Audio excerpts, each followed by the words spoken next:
Hello, this is a 2005 Ford Escape 3-liter engine, V6.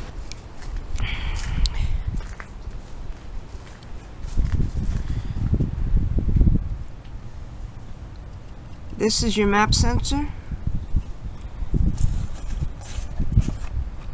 This is a Motorcraft replacement map sensor.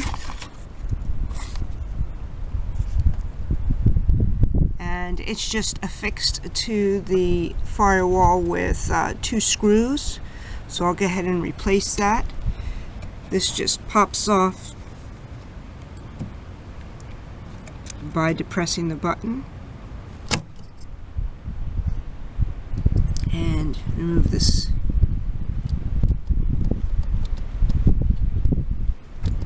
vacuum hose and remove these screws. So I'll go ahead and do that and put in the new one.